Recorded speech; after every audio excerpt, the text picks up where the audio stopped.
Hello, friends. Welcome back to the fifth episode of my random Worldcup chitchat. So we are meeting after a good long week's gap, right? Multiple matches happened, a lot of group matches. Some groups actually finished their fixtures. A lot of goals being scored. The usual suspects, they continued their merry. Uh, Braces galore. They're actually not scoring one, they're scoring in doubles in pairs. Messi, brace, Mbappe followed, Haaland followed. Ronaldo joined the party this time. He missed out in the first fixture. Uh, some Vinicius Junior joined yesterday, and some Spanish lads joined as well. Okay, yeah, Yamal scored one. Oyarzabal scored two, I think. So yeah, so all the big stars are clicking. A lot of fun. Um, there's one player who missed out though. Who really did well in his first fixture. Any guesses? England, yes, Harry Kane. Um, there is a very interesting story that's doing rounds. England had a pretty dull 0-0 draw against Ghana. And if you know why Harry Kane couldn't score, the rumors have it that. Wait, let me show this to you. Yeah. So there is a Ghanaian witch doctor, not witch hunt. There is a Ghana witch doctor who, in all his interesting weird attire, who's making rounds while in the stadium, blowing some ash kind of powder, uh, spelling some curses, and he claimed that actually he had a curse on Harry Kane to fail in that match. And now only yesterday he again gave an interview saying he lifted his curse. It's now off, and Harry Kane is bound to score many in this tournament. Let's see, right? The same witch doctor. His name is some Nana Kwaku or something. He also said that this is Ronaldo. This will be Ronaldo's World Cup, and Portugal will go very deep into the tournament. Interesting stuff there. I think we really need some of these characters outside the field as well. The the Congo, Democratic Republic of Congo supporter who dresses like Lumumba, and this chap now. Lovely stuff. Yeah, so Harry Kane, all the best. We have been speaking a lot about goal scorers. So let's also actually talk about those architects, those artists, if I may call, who actually supply balls to these goal scorers. Right? Not much has been said about those who provide assists. We have the French assist king, Olise, uh, wonderful player. But I want to specifically mention about two assists, fantastic assists, incredible stuff actually, which caught my attention from the last 1 week games. One is by this Japanese forward called Aise Ueda. And Japan thrashed Tunisia, very dominant display. And Ueda gave, I think, the third goal of Japan. He gave a beautiful, a very deft, very innovative flick while facing his back to the goal, right? He gave a beautiful assist to Junya Ito, who converted, of course. And I'll try to put a link of this two assists that I'm going to mention in the description. The second one is by Colombian Cusho Hernandez. Colombia again had a very easy fixture against Uzbekistan. And they won the match already, and Uzbeks were playing a very high line, trying to attack and get one goal at least back, one, or maybe equalize. And then Colombia got their third one deep into the injury time. Cusho Hernandez, oh my God, you should see that assist. It was like a street fighter spirit. He was challenged, tackled by the Uzbek defender. He didn't give up. He fell down. He got up again. Oh my God, fantastic tussle. And, again, from one corner, he gave a great assist. And I forgot who converted. No, not Luis Diaz. Campos, I think, a Colombian sub who came in to convert that goal. So, yeah, so do watch out for these two assists. And if there is a contest for the best assists, I think, these two definitely will get ranked right up there. We'll move on from assists. Let's go to some dull matches now. A lot of 5-1s, 6-0s, 4-0s.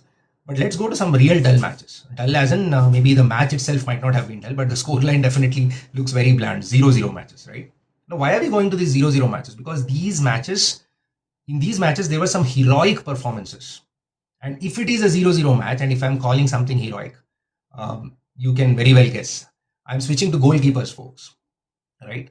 There are some fantabulous performances by certain goalkeepers in this tournament so far, and I want to specifically highlight three such GKs. Let's begin with. We spoke about Curacao in one of my earlier episodes, so let's begin with their keeper, Eloy Room. Not a young chap, high 30s, 37, 38-year-old, and against Ecuador, I think. Against Ecuador, Ecuador is a very good team, Latin American team. Eloy had a record 15 saves. There were 15 shots on target and he saved them. Imagine 15 saves. If you are actually into fantasy games or fantasy football, typically, goalkeepers get 1 point for every 3 saves made.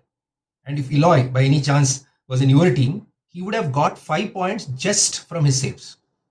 And Curacao got their first point. Of course, this is their first representation in World Cup, but them getting a point in World Cup in the group stage, they might go out of this tournament. I think they're already out, or they're on their way out. But oh my God, what a performance! Eloy Room. He's like, my name is Room, but there's no room for error today. I know it's a PJ. Then the second keeper that I want to talk about is he's now being termed as the Great Wall for Strait of Ali Raza. So this is Ali Raza Birenwand of Iran, and they played a very highly ranked Belgium team again, right? All your Lukaku's, De Bruyne, typical Belgian star-studded unit again 0-0. And Ali Raza is he's a giant, 6 feet 5 inch, 6.5 footer, and 7 to 8 crucial saves in that match, getting that crucial 1 point for Iran. Iran is still alive, by the way. Iran is facing Egypt, and they can actually make it to the knockouts. What a story it will be if they really make it. And I think thanks to Ali Raza, he's like, you can still, with all the restrictions and wars, you can still sneak in and out ships from Strait of Hormuz, but you can't sneak in any goals through me. And it is very interesting tales, these, I did some research and got to know that he comes from a nomadic, shepherds, like sheep herding, herders family, and look at, what is he doing now at the world stage. Fantastic Iran again. And the third goalkeeper, of course, you might be guessing this now because it's gotten so popular. None other than Wozinha. Wozinha, his original name I forgot, some Diaz. I'm talking about Cabo Verde's keeper, 40-year-old. Why Cabo Verde? The first dull match was 0-0 against Spain. And the second one, not so dull, they were goal scored. But again, 2-2, Cabo Verde against Uruguay.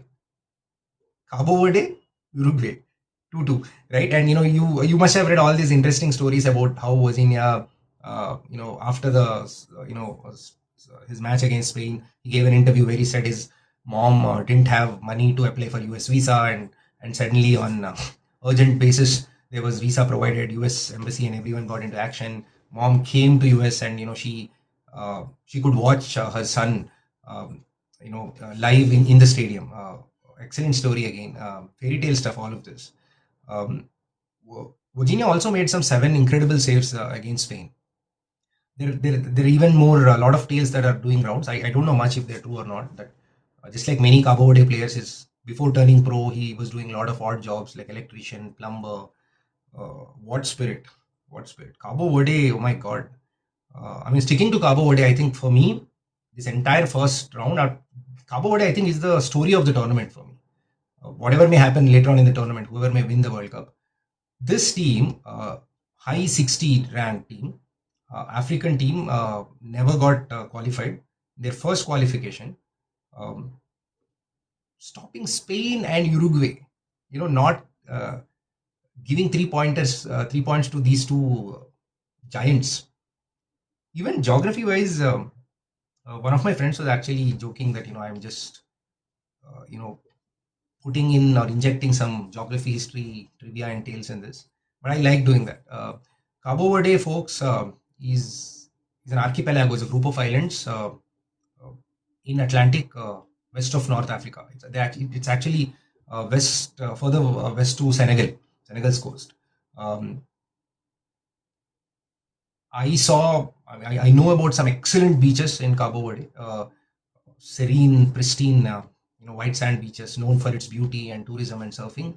But what we do not know, what many of us do not know, is if we are thinking that this is some fluke performance by them in World Cup, that's not true.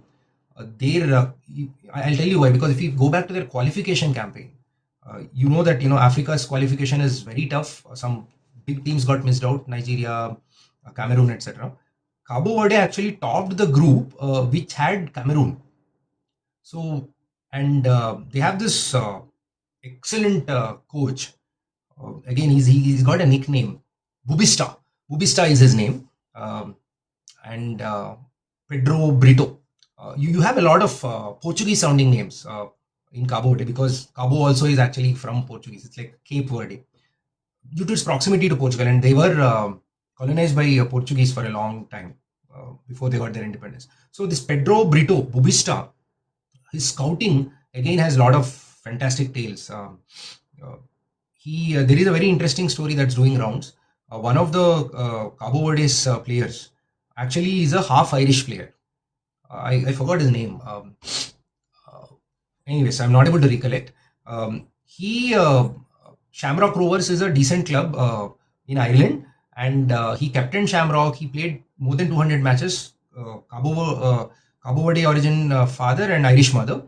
And Bubista, the coach, apparently had written to him while scouting for people of Cabo Verde's origin, inviting him to come and play for Cabo Verde. And apparently he sent this message to him on LinkedIn, and this particular player, and the message was in Portuguese. And this particular player, because he doesn't understand Portuguese, apparently he ignored the message or didn't see the message, thinking it was spam, for 9 months. And after 9 months, Bubista didn't give up. He then sent an English message, somehow contacted him, and now he's playing in the World Cup. So Cabo Verde, they apparently they didn't concede a single goal at home in the entire qualification campaign. You can actually understand their how strong their defense is and how structured it is under Bubista, right? So they are evolving definitely into one of African superpowers, football superpowers. So we can hear more about them in the coming years. But talking about evolution, there is also now this might look like a forced trivia, but I found it very interesting. Actually, again, coming back to evolution, there is a very interesting place in the whole of evolution and Charles Darwin and his theories of origin of species, etc. Cabo Verde has a chapter in it. Any guesses how? So Cabo Verde is the first pit stop, is the first stop where Darwin's HMS Beagle, the ship Beagle, actually got docked. So Darwin actually did a lot of his first experiments and came up with his first theories in Cabo Verde, of course, before proceeding further across oceans and all those Galapagos, etc. So Beagle, Cabo Verde, we should visit once. Those beaches, etc. Wonderful, right? Suddenly got world's attention. Let's move on. I mean, Cabo Verde, for me, the reason why I'm saying that is a story is they might actually, the result of their match against Uruguay can lead to Uruguay getting knocked out, because Uruguay are done with their other two matches against supposedly weaker teams. Cabo Verde won, and some other team, I don't know which is the other team in the Cabo. I forgot. In their group, there is other weaker team, and Uruguay couldn't defeat both. And now they are left with their last match. Uruguay now has 2 points, I think. 2 draws. And the last match is against Spain. If they lose, there is a good chance of Uruguay losing and Cabo Verde winning. Oh, the fourth team is Saudi Arabia, by the way. If Cabo Verde, gets a win against Saudi, Spain is through, Cabo Verde is through, and Uruguay, with only 2 points, they won't even qualify for the best third place team. They might be there in the third place in their group, but 2 points will not. So a 16th or 15th ranked Uruguay with stalwarts like Valverde, Darwin Nunez getting knocked out from the tournament. Biggest upset in the group stage. 48 teams, 32 are going to knockouts. Uruguay may not. Definitely a big upset. Another big upset, like we all know, this happened. I think one of the first teams to get eliminated is Turkey. Um, Again, Turkey is a strong team, good FIFA ranking. A lot of their internal domestic league is fantastic, and yeah, they could not defeat Paraguay. They could not defeat the other team, Iran, I think. And no, not Iran. I forgot. The and now they have their last match against US and Algeria, Algeria, Paraguay, and now US. And even if Turkey gets 3 points, let's say even if Turkey scores 6 goals against US, which is highly improbable, they will end up with 3 points. But even 3 points will not guarantee them finishing in third place because the other two teams who would end at 3 points or 3 or 4, Paraguay or Algeria, they have a better head-to-head record against Turkey, right? Because both of them defeated Turkey. It's certain that Turkey will end at the bottom of the group, gone, right? Big upsets. Uruguay. I really hope they make it because I love their coach, Bielsa, Marcelo Bielsa.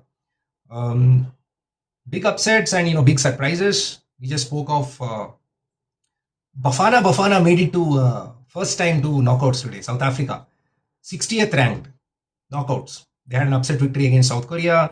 Bosnia and Herzegovina, 64th ranked. Very resolute, very strong performance. They won. They defeated Qatar, I think, this morning. 60th rank, 64th rank. Cabo Verde may come in 67th, 68th ranked.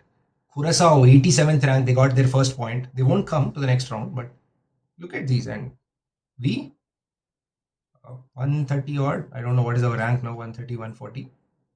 Oh, but there is something changing, by the way, in Indian football, right? Talking about evolution. Change has to start somewhere, right? We are beginning. A few days ago, All India Football Federation, AIFF, has announced that they're changing something. And actually, you know what? They've proposed to change their name from AIFF to Football Federation of Bharat, FFB. We're changing, folks. Yeah. FFB. FFS.